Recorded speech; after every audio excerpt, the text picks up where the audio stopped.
इस वीडियो में आप जानेंगे 5 ऐसे टेम्पलेट्स जो आपको मदद करेंगे आपकी कोचिंग बिजनेस को ग्रो करने के लिए। नमस्ते, मैं अम्बरीश नाथ और स्वागत है आपका टीच मोड पे। और जैसे आप जानते हैं कि आप अपने कोचिंग बिजनेस को या अपने ऑनलाइन कोर्सेज को बहुत ही आसानी से लॉन्च कर सकते हैं, सेल कर सकते हैं और ज़्यादा से ज़्यादा स्टूडेंट तक पहुँच सकते हैं विदाउट एनी टेक्निकल नॉलेज। बहुत ही सिंपल चीज़ है और ये सारा चीज़ आप कर सकते हैं टीच मोड के माध्यम से। तो अगर आप अपने कोर्सेज को सेल करना चाहते हैं, अपने ऑनलाइन अकेडमी को लॉन्च करना चाहते हैं, तो आज ही रजिस्टर करें टीच मोड पर और बहुत ही आसानी से अपने कोर्सेज को सेल करें।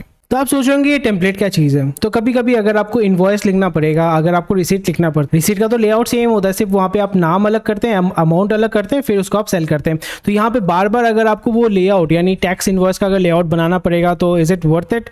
नहीं, बहुत टाइम लग जाता है। तो इसलिए आप पहले उसको टेम्पलेट बना के रखते हैं। तो इसलिए ये बहुत इंपॉर्टेंट हो जाता है कि आप अपने कोचिंग बिजनेस को अगर ग्रो करना चाहते हैं, टाइम सेव करना चाहते हैं, तो टेम्पलेट के माध्यम से आप अपने कोचिंग प्रोग्राम को और सिंपल कर सकते हैं। मार्केटिंग या कस्टमर सपोर्ट यानी जो पैसिव यानी रिपीटेड टास्क को आप टेम्पलेट बेस्ड तैयार करते हैं तो आपका काम करने में इजी हो जाता है। और जैसे मैंने यहाँ पे बताया वो रिसीट का एग्जांपल, उसी तरीके से आप टाइम सेव कर पाते हैं। और यहाँ पे टाइम और मनी दोनों आप सेव कर सकते हैं। और यहाँ पे सबसे बड़ा फ़ायदा ये हो जाता है कि टाइम और मनी जो आपने सेव किया है वो अपने प्रोडक्ट को, अपने कोर्सेज को या इवन मार्केटिंग में आप ज़्यादा उसको इन्वेस्ट कर पाएंगे और अपने बिजनेस को बहुत ही आसानी से ग्रो कर पाएंगे। तो यहाँ पे मैं आपको 5 तरीके के अलग अलग तरीके के कोचिंग टेम्पलेट के बारे में बताऊंगा। आप यहाँ पे अपने तरीके से, अपने बिजनेस के अनुसार, अपने कोर्स के अनुसार, अपने ऑडियंस के अनुसार आप बहुत सारा, जितना सारा आप टेम्पलेट बनाना चाहते हैं बना सकते हैं। और अलग अलग जो भी टेम्पलेट आप बनाएंगे मुझे डेफिनेटली कमेंट सेक्शन में बताइएगा, so we can learn more about it और हम आपको फीडबैक दे सकते हैं। तो यहाँ पे 5 जो टेम्पलेट जो आपको बनाना चाहिए वो है कोचिंग इनटेक फॉर्म या वेलकम पैकेज। अगर कोई आपका कोर्स लेना चाहता है या फॉर एग्जांपल कोर्स लेने से पहले आपके बारे में जानना चाहता है तो आपको ये वेलकम पैकेज तैयार करके रखना चाहिए ताकि जितने भी स्टूडेंट्स आपके पास आ रहे हैं, जितने भी ऑडियंस आपके पास आ रहे हैं, आप उनको वेलकम कर सकें। और अपने सर्विस और पैकेज के बारे में पूरा इन्फॉर्मेशन बार बार बताना तो पॉसिबल नहीं होता है। अगर आप अपने सर्विस के बारे में और प्राइसिंग के बारे में एक पैकेज बना के रखते हैं, एक टेम्पलेट तैयार करके रखते हैं, so it will be much more easier to cater to more and more customers और उनको क्लैरिटी से आप उनको समझा सकते हैं। और उसी के साथ साथ कोई अगर कोचिंग असेसमेंट या इवैल्यूएशन फॉर्म की आपको ये कोर्स लेना चाहिए, आपको वो कोर्स लेना चाहिए, आपका एडवांस लेवल का कोर्स लेना चाहिए, बिगिनर लेवल का कोर्स लेना चाहिए, तो अगर आप एक कोचिंग असेसमेंट या इवैल्यूएशन फॉर्म तैयार करते हैं तो ये आपको बहुत मदद करेगा। और नेक्स्ट हो जाता है कि अगर आपका कोचिंग कंप्लीट हो चुका है यानी आप उनको सर्टिफिकेशन देना चाहते हैं, लेटर ऑफ कंप्लीशन देना चाहते हैं, तो वहाँ पे अगर आप एक टेम्पलेट बनाते हैं तो वो भी आपको डेफिनेटली हेल्प करेगा। एंड अलग अलग बिजनेस एडमिनिस्ट्रेटिव फॉर्म्स यानी अगर कॉन्ट्रैक्ट आपको साइन करना पड़ेगा, फिर आपका जो होता है टर्म्स एंड कंडीशंस, वो जो बिजनेस एडमिनिस्ट्रेटिव फॉर्म जो है वो भी आप टेम्पलेट बेस्ड में बना के रख सकते हैं, जो लेटर ऑन आपको मदद करता है आपके बिजनेस को ऑटोमेट करने में और स्पीड, मतलब जल्दी जल्दी आप काम कर पाएंगे, आपको टाइम ज़्यादा वेस्ट नहीं करना पड़ेगा। तो चलिए बात कर लेते हैं पहले कोचिंग टेम्पलेट के बारे में, इसमें क्या क्या होता है। तो यहाँ पे हम बात करेंगे वेलकम पैकेज के बारे में। तो वेलकम पैकेज मतलब आप उनका स्वागत कर रहे हैं, तो स्वागत करने के यहाँ पे आप उनको पर्सनल वेलकम करना चाहिए। पर्सनल वेलकम यानी यहाँ पे उनका पहला नाम, सो फॉर एग्जांपल मेरा नाम अम्बरीश है तो dear Ambarish welcome to this course. तो ये सिर्फ अगर आप नाम ऐड करते हैं, बाकी जो है अगर आप टेम्पलेट बेस्ड रखते हैं तो जो स्टूडेंट है उसको भी बहुत अच्छा लगेगा आपके कोर्स में वो क्या सीखेगा, आपके प्रोग्राम में आपका स्टूडेंट क्या सीखेगा और आपका प्रोसेस कैसा है। मे बी आपका 4 दिन का कोर्स है और अगर आप डाउट क्लियरिंग करते हैं तो उसके बारे में आप इंफॉर्मेशन दे सकते हैं। कैसे आप कम्युनिकेट करेंगे अपने स्टूडेंट के साथ या स्टूडेंट आपके साथ कैसे कम्युनिकेट कर सकता है, ईमेल के माध्यम से करेगा, व्हाट्सएप के माध्यम से करेगा, कॉल के माध्यम से करेगा या चैट सपोर्ट आप प्रोवाइड करेंगे, ये आपको क्लैरिटी से लिखना पड़ेगा। So it gives you very good clarity and also आपके प्रोसेस को ऑटोमेट कर सकता है। और कौन कौन से टूल्स एंड रिसोर्सेज आप प्रोवाइड करेंगे अपने यूज़र को, तो ये चीज़ जो है आप एक टेम्पलेट में तैयार करके रख सकते हैं, which will be your welcome package.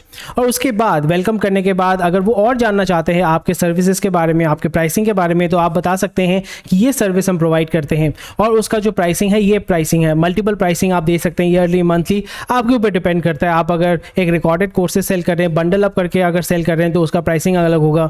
अगर आप सब्सक्रिप्शन बेस्ड सेल कर रहे हैं तो उसका प्राइसिंग अलग होगा। तो कोचिंग पैकेजेस आप डिफाइन कर सकते हैं, monthly coaching, yearly coaching, quarterly coaching, weekly coaching, और उसका डिजायर्ड आउटकम क्या मिलेगा। यानी आपके कोचिंग में अगर वो एनरोल करता है, आपके कोर्सेज को अगर वो लेता है, आपके सर्विसेज को अगर लेता है तो उसको क्या फ़ायदा मिलने वाला है, उसको क्या बेनिफिट मिलने वाला है, ये आपको क्लियर तरीके से अपने स्टूडेंट्स को समझाना पड़ेगा। और उसी के साथ साथ ये भी बताना पड़ेगा ये जो कोर्स आप तैयार कर रहे हैं, ये जो आप कोचिंग सिस्टम या कोचिंग प्लान जो आपने, कोचिंग प्रोग्राम जो आपने तैयार किया है वो किसके लिए है और उनको क्या फ़ायदा होगा।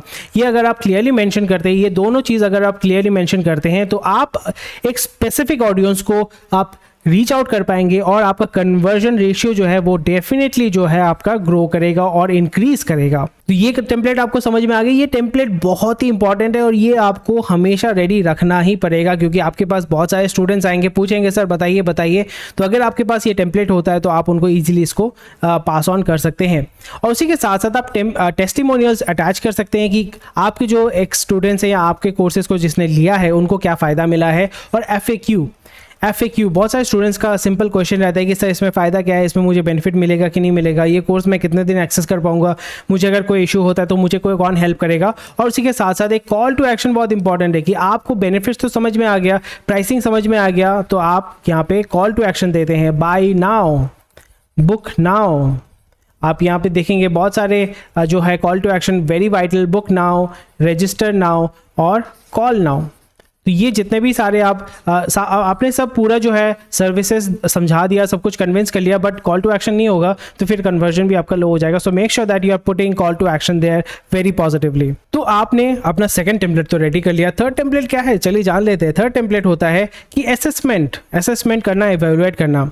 यानी do you have any questions related to this lesson. आपके वहाँ पे रजिस्टर उसने कर लिया है, आपका पहला मॉड्यूल कंप्लीट कर लिया है, उसके बाद अगर उसको कोई क्वेश्चन होता है, आप अगर उसको फीडबैक लेना चाहते हैं और फीडबैक देना चाहते हैं, तो ये आपको डेफिनेटली रखना चाहिए कि कोई क्वेश्चन है आपका इस लेसन रिलेटेड, इस वीडियो रिलेटेड, और कोई भी अगर आपका प्रॉब्लम है तो क्या आपने इसके पहले वाला वीडियो देखा है। अगर आपने एक 3 वीडियो का सीरीज बनाया, पहला, दूसरा, तीसरा, अगर वो डायरेक्ट सेकंड में जंप करता है और यहाँ पे कुछ इश्यूज होता है तो आप ये पूछोगे क्या प्रॉब्लम हो रहा है, क्या आपने पहला वीडियो देखा था। पहला वीडियो अगर आपने नहीं देखा तो आप पहला वीडियो जो है वो कर लो, उसके बाद सेकंड वाला करना, उसके बाद सेकंड वाला करने के बाद अगर थर्ड वाला कर लोगे तो फिर आप जो कोर्स है आप उसको ईजिली कंप्लीट कर पाओगे और अपना जो गोल है उसको आप इजीली जो है वो रीच कर पाओगे। तो ये हो गया आपका थर्ड टेम्पलेट।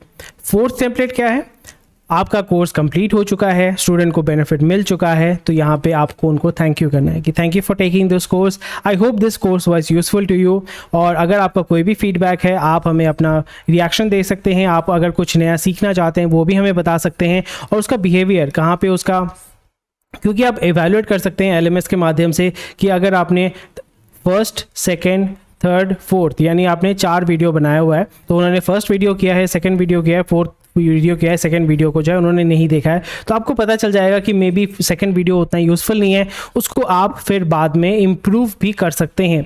तो एक कंप्लीशन फॉर्म आपको तैयार रखना चाहिए जहाँ पे आप थैंक यू नोट देते हैं, रिव्यू लेते हैं, और वही रिव्यू आपका क्या बन जाता है, आपका टेस्टिमोनियल बन जाता है, जो आपके सेकेंड टेम्पलेट में आप उसको यूज़ कर सकते हैं जब आप अपने कंटेंट को सेल करना चाहते हैं और अपने प्रोग्राम को सेल करना चाहते हैं। तो फोर्थ टेम्पलेट आपको समझ में आ गया। इसमें और भी चीज़ आपको ध्यान में रखना है कि स्टूडेंट का रिजल्ट कैसा है, परफॉर्मेंस कैसा है, उसी के साथ साथ क्या क्या रिसोर्सेस आप उनको प्रोवाइड कर रहे हैं, कौन कौन से बेनिफिट्स आप उनको प्रोवाइड कर रहे हैं, टेस्टिमोनियल भी आप लेंगे, यहाँ पे आप रिव्यू भी लेंगे, रिव्यू के साथ साथ वो रिव्यू अगर अच्छा होता है तो उससे टेस्टिमोनियल लेते हैं, और रेफरल मांगते हैं कि आपको ये कोर्स अगर पसंद आया तो और भी स्टूडेंट्स को आप ये रेफर कर सकते हैं, और मे बी आप यहाँ से एफिलिएट मार्केटिंग का भी फ़ायदा उठा सकते हैं कि अगर आप और भी रेफरल मुझे करके देते हैं तो मैं आपको 10% नेक्स्ट कोर्स में डिस्काउंट दूंगा, और अपडेटेड ऑफर्स में आप उनको क्लब कर सकते हैं। तो ये टेम्पलेट तो आपका क्रिएट हो गया। नेक्स्ट टेम्पलेट जो आपको तैयार करना चाहिए, business administrative forms, that is terms and conditions, क्योंकि contracts, terms and conditions, disclaimer,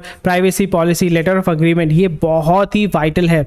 अगर आप स्टूडेंट्स के साथ डील कर रहे हैं या मे बी आप किसी फ्रीलांसर को हायर कर रहे हैं, किसी कोच को हायर कर रहे हैं, तो यहाँ पे ये बिजनेस या लीगल फॉर्म्स बहुत ही इंपॉर्टेंट होता है। और उसी के साथ साथ आप रिसीट या इनवॉइस जो है उसका भी टेम्पलेट आप बना के रख सकते हैं। जब भी कोई अगर प्रोडक्ट आपका परचेज करता है तो आप उसको वो इनवॉइस या रिसीट जो है दे सकते हैं। तो ये बिजनेस एडमिनिस्ट्रेटिव फॉर्म्स के अंदर आ जाते हैं जिसको आप यूटिलाइज कर सकते हैं।